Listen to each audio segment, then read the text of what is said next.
Kasus temuan bunker atau brankas narkoba di kampus UNM ini menjadi perhatian publik yang begitu luas dan kita akan menggali bagaimana perkembangan dan melihat kasus ini agar menjadi pelajaran sehingga dunia pendidikan tidak kecolongan lagi. Kita akan bahas bersama dengan Direktur Kelembagaan di Jendikti-Ristek, yakni sudah ada Pak Lukman bergabung bersama kami. Pak Lukman, selamat siang. Terkait dengan temuan brankas ini Pak, apa fakta-fakta yang didapatkan oleh di Jendikti-Ristek? Terima kasih, selamat siang para pemirsa. Jadi saat ini kepolisian melalui Polda Sulawesi Selatan sudah melakukan penyelidikan terkait adanya narkoba di dalam kampus. Nah, tentunya kami pun juga harus melakukan penyelidikan. Saat ini kami menunggu dari pihak kepolisian, pihak-pihak yang terkait siapa saja, baik itu internal maupun juga eksternal di dalam kampus. Nah, saat ini kami belum bisa mengungkapkan secara detail karena ada tim yang disebut dengan Inspektorat Jenderal yang memang akan memeriksa fakta-fakta yang ada. Kalau memang ada keterlibatan internal, tentunya akan kami investigasi dan sesuai dengan ketentuan perundang berlaku itu kami akan berikan sanksi.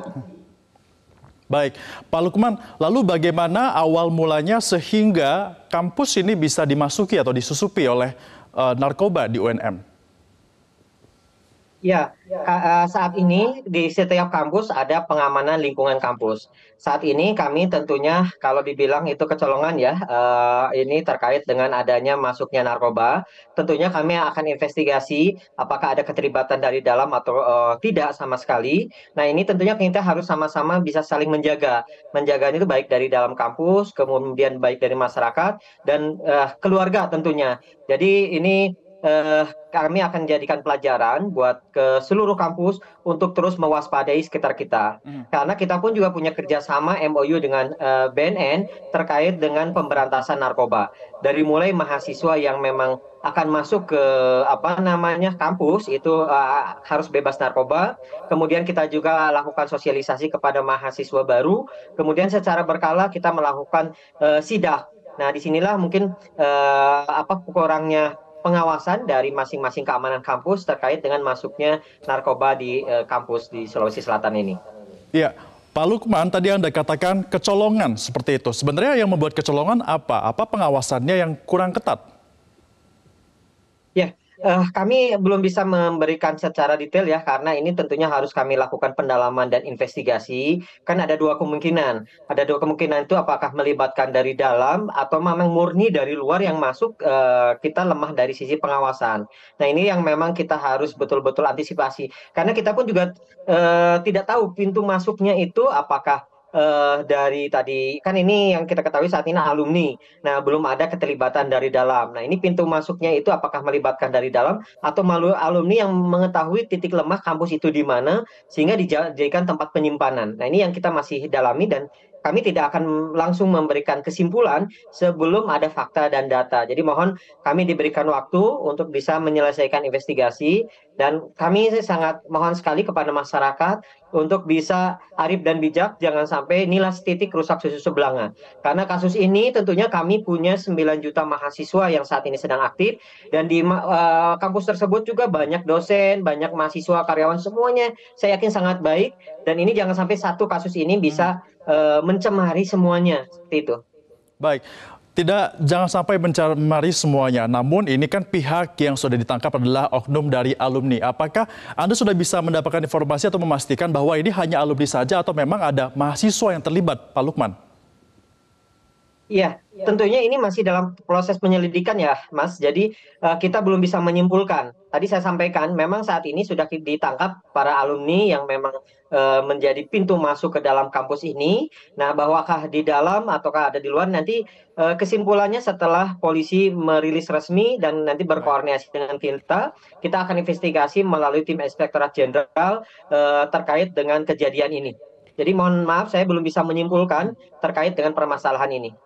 Baik, Pak Lukman, kalau kita melihat lokasi dari brankas ini dalam lingkungan kampus, apakah pasar dari para alumni ini mahasiswa atau memang dipasarkan sebenarnya di luar kampus saja atau bagaimana, Pak Lukman? Nah, ini pun juga sama, kami tidak mau mendahului dari pihak kepolisian ya. Tentunya kami harus punya fakta dan data. Jadi jangan sampai, oh ini mahasiswa perguruan tinggi ini nih ternyata pengguna semua. Datanya dari mana? Siapa tersangkanya? Nah, ini kami belum belum mau berkomentar dulu, termasuk juga ini hanya untuk orang luar, tapi kampus dijadikan tempat. Ini pun juga karena prosesnya kan masih penyelidikannya belum tuntas ya, baik dari kepolisian, sementara kami pun dari internal masih melakukan investigasi terkait dengan permasalahan ini. Jadi saya belum bisa menyimpulkan dulu, nanti kami akan simpulkan setelah ada fakta dan data. Seperti itu. Butuh waktu berapa lama Pak kira-kira ini untuk dapat menyelidikinya mengingat ini lokasi sangat riskan sekali yakni dunia pendidikan?